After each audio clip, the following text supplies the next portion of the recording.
You pour it into your coffee, you splash it over cereal, it's melted into the cheese on your pizza and spread across your toast as butter, and at no point does your brain flag it as a decision. Cow's milk isn't a choice. It's the default everything else is measured against.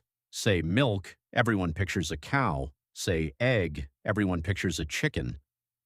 But there's a question hiding underneath the whole thing that almost nobody asks. Why the cow? There are more than 5,000 mammal species on this planet, and every single female among them makes milk. So how did one kind of bovine become the official dairy animal of the human race? And the follow-up is where it gets good. Do we drink milk from other animals at all? And if so, which ones? And why those out of thousands? Because the answer is yes, more than you'd guess. And the reason a few milks conquered the globe while the rest stayed local runs through biology, domestication, and some surprisingly important decisions made by ancient farmers thousands of years ago. First, unlearn the idea that milk is a single substance. It's a category, a huge range of recipes that swing wildly between species. A female mammal makes it to feed her young before they can survive on anything else, and evolution tunes each recipe to each species' needs. The ingredients are always the same for water, fat, protein, and lactose, the sugar found only in milk. What changes is the ratio. Human milk runs about 3.8% fat, cow's milk similar. But seal milk is roughly 50% fat because a seal pup has to build a blubber layer fast enough to survive freezing ocean water.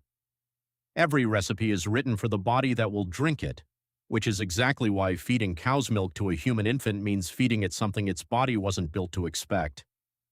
Now lactose, this is the master key. To digest it, you need an enzyme called lactase. Without it, lactose slides undigested into your gut, where bacteria ferment it. Cue the gas, bloating, and cramps of lactose intolerance. Every mammal baby makes lactase. It has to drink its mother's milk. But most mammals switch it off after weaning. No more milk coming, so why pay to keep the enzyme running? For most of human history, we did the same. Kids could drink milk, adults couldn't. Then, about 10,000 years ago, a mutation appeared that jammed the switch in the on position, so lactase kept flowing into adulthood. We call it lactase persistence, and it spread fast through European and certain African herding populations for a blunt reason. If your people already kept dairy animals, being able to drink fresh milk as an adult was a survival edge. The map today is almost eerie. Northern Europe, 90% or higher. East Asia, under 20%. And it lines up perfectly with who historically kept herds. This is human evolution driven by our own culture caught in the act. But hold one thought. The gene isn't required for dairy because fermented products carry far less lactose. That comes back.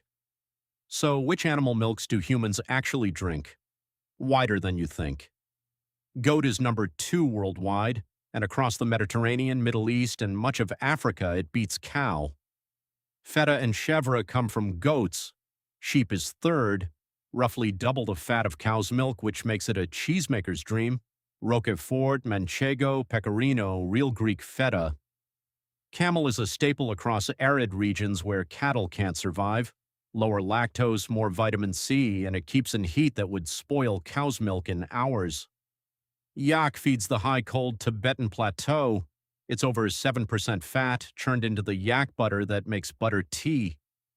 Mare's milk gets fermented into kumis, a mildly alcoholic drink that's carried the Central Asian steppe nomads for thousands of years.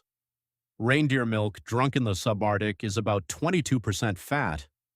Buffalo milk dominates much of India and gives us real mozzarella di bufala. And donkey milk, prized since ancient Rome, is closer to human breast milk than any other easily available animal milk. Here's the move that changed everything: fermentation. It took milk, a drink most adults couldn't stomach, and blew it open into cheese, yogurt, and butter. The first cheese was probably an accident.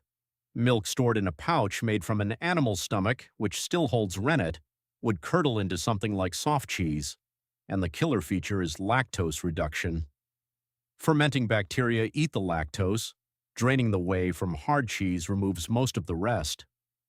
Aged Parmesan is essentially lactose-free. Even someone fully intolerant can eat it. So here's the payoff to that thought I told you to hold. Processed dairy came first using cheese and yogurt that didn't need the gene. Only then, in populations already sitting on herds, did drinkable fresh milk select for lactase persistence. The gene didn't unlock dairy, the two wove together. Given all that variety, why did the cow go global? Not because its milk is better, it isn't. Sheep, yak, camel, and donkey each beat it on something. It won on scale. A top dairy cow makes around 10,000 liters a year.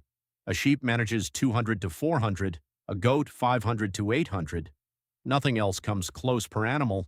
And cows graze land that's useless for crops, turning grass, and which humans can't digest, into milk and meat.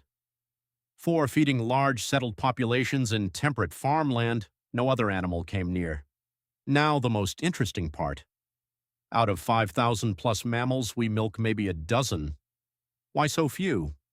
One word: domestication.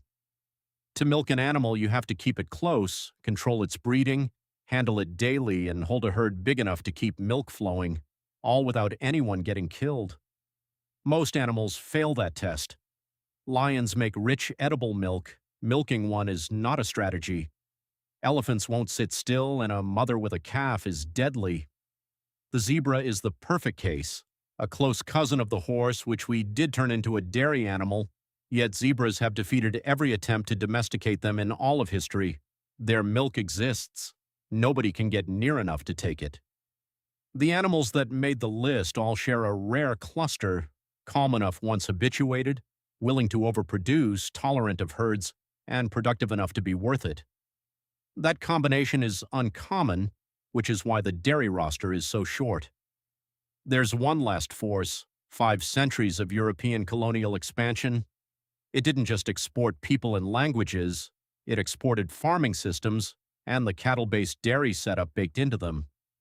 Cattle rode into the Americas, Australia, and much of Africa and Asia, overriding or displacing whatever dairy traditions were already there. So the global reign of cow's milk isn't biology declaring a winner, it's the residue of particular farming decisions, made in particular places, then amplified across the planet. Donkey milk is closer to human milk than a cow's. Yak milk is richer than anything on a shelf. Camel milk survives heat that would spoil cow's milk in hours. These milks are real. People drink them. They always have, in the places those animals lived. The milk in your coffee is an accident of history wearing a very convincing disguise as inevitability. And right now, somewhere on the Central Asian steppe, someone is drinking fermented mare's milk and finding absolutely nothing strange about it at all.